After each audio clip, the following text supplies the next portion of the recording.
इतना दौरे पर हैं, क्या कुछ कह रहे हैं, सुनते हैं। कमिश्नरी स्तर पर समीक्षा बैठकें की।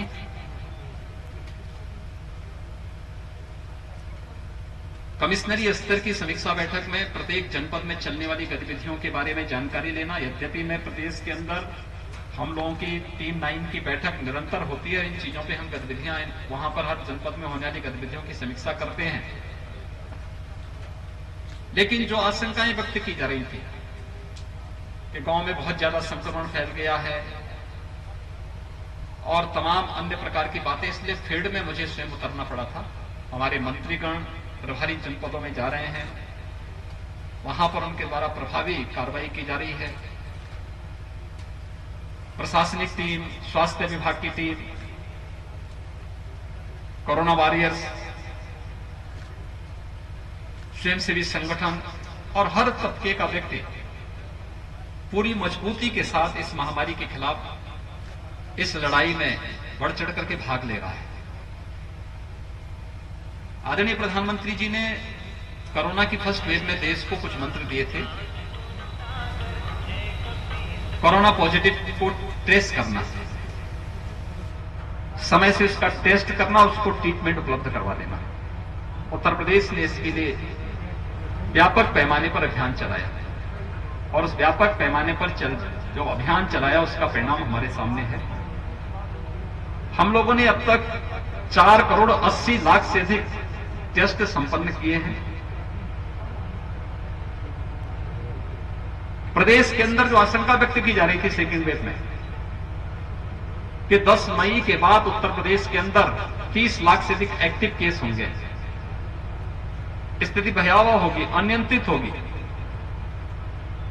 कोविड प्रबंधन का एक उदाहरण प्रस्तुत करते हुए उत्तर प्रदेश ने, जहां पर आशंका व्यक्त की जा रही थी कि 30 लाख से ज्यादा एक्टिव केस प्रदेश में होंगे, स्थिति अनियंत्रित होगी, आज उस उत्तर प्रदेश में मात्र 58,000 एक्टिव केस कोविड के रह गए हैं। पॉजिटिविटी रेट उत्तर प्रदेश की 95% से अधिक हो गई है और पॉजिटिव रिकवरी रेट 95% से अधिक और पॉजिटिविटी रेट निरंतर डाउन है। अगर आज की हम देखेंगे तो 1 के आसपास है और ओवरऑल हम देखेंगे तो पॉजिटिविटी उत्तर प्रदेश के अंदर 3 के आसपास बनी हुई है।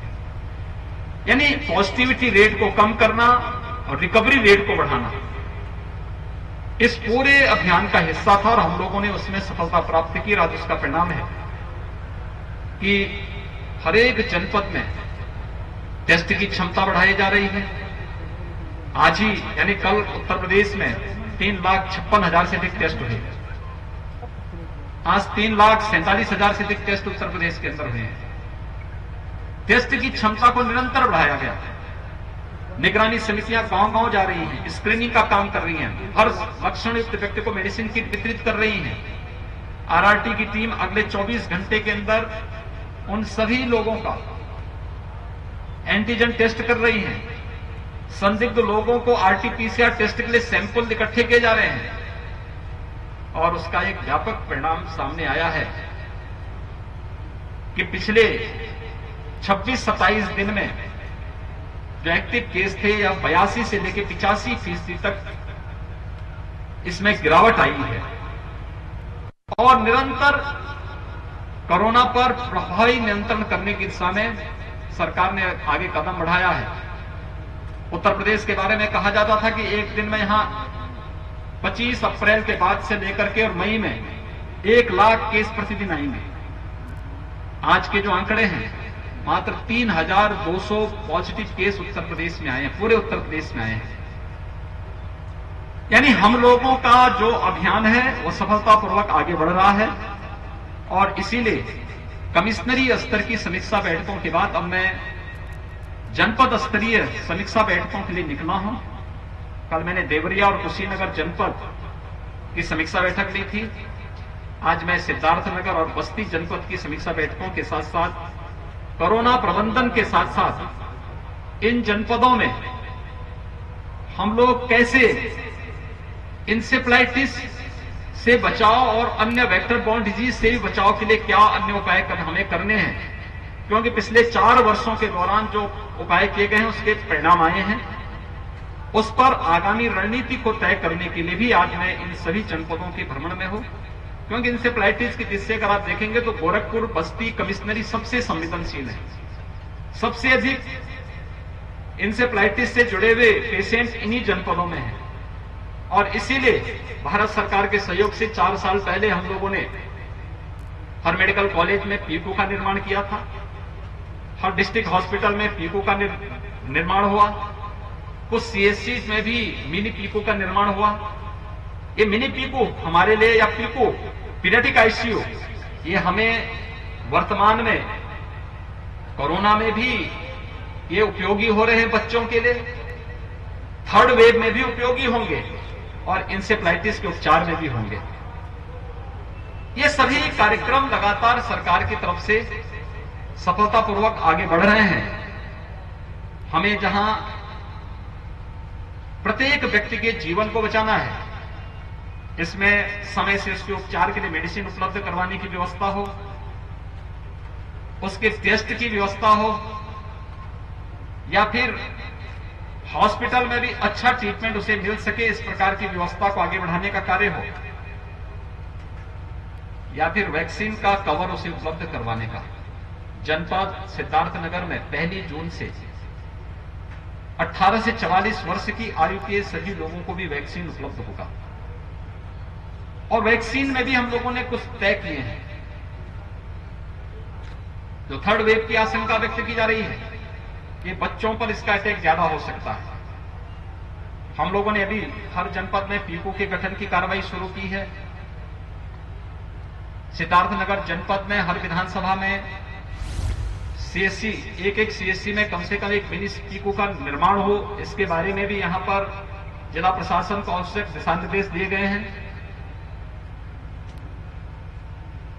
मेडिसिन किट हर जनपद में उपलब्ध करवाने की कार्रवाई हम बच्चों के लिए भी करने जा रहे हैं, जिससे समय पे उपचार की व्यवस्था हो सके, लेकिन समय पे उन्हें किसी हॉस्पिटल में या नजदीक के इंसेफ्लाइटिस ट्रीटमेंट सेंटर में भी ये सुविधा उपलब्ध कराया जा सके, इसकी भी हमारी साथ साथ तैयारी चल रही है।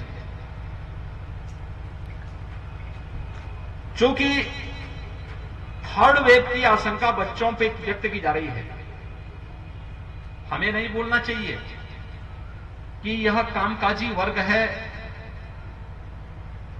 12 वर्ष से नीचे के बच्चों के जो भी अभिभावक हैं, ये कामकाजी वर्ग है। अपनी नौकरी के लिए, अपने व्यवसाय के लिए, अपने अन्य काम धंधों के लिए उनको घर के बाहर निकलना पड़ता है। और इसलिए सरकार ने तय किया हर जिले में अभिभावक स्पेशल बूथ हम गठित करेंगे, जहां पर ऐसे लोगों को हम वैक्सीन प्राथमिकता के आधार पर उपलब्ध करा सकें।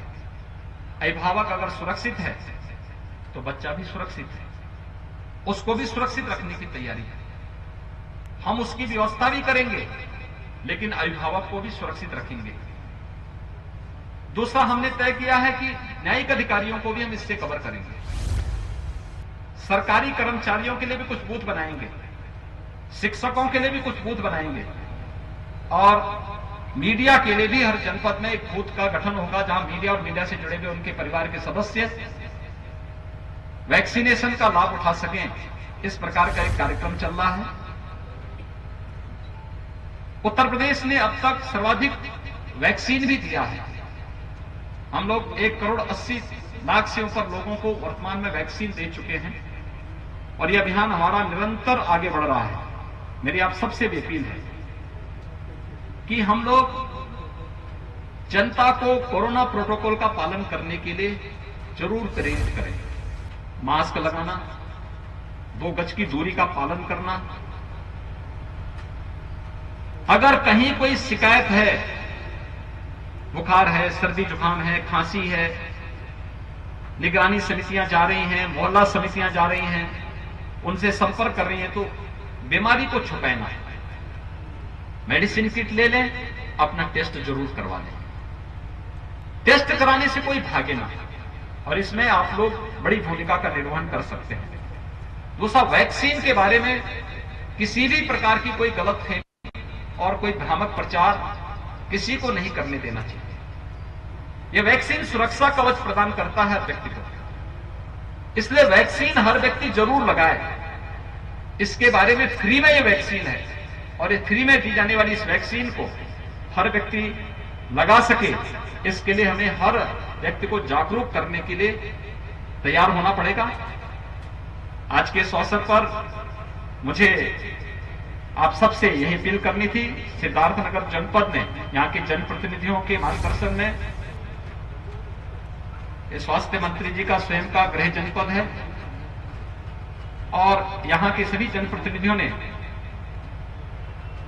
जिला प्रशासन, स्वास्थ्य विभाग कोरोना वॉरियर्स को प्रोत्साहित करते हुए बेहतर परिणाम दिया है। पॉजिटिविटी रेट को नीचे करने और रिकवरी रेट को बढ़ाने में इन्होंने अच्छा काम किया। इसलिए मैंने यहाँ के गांव में भी और एक सीएससी का भी मैंने स्वयं भ्रमण किया, वैक्सीनेशन सेंटर का भी मैंने निरीक्षण किया। हर एक प्रकार से हम लोग बीमारी, चाहे वह कोरोना हो या किसी भी प्रकार की है, लोगों को बेहतर स्वास्थ्य सुविधा मिल सके, इस पर सरकार, केंद्र और प्रदेश सरकार का पूरा फोकस है और उसी दिशा में प्रयास प्रारंभ हो रहा है। धन्यवाद जी।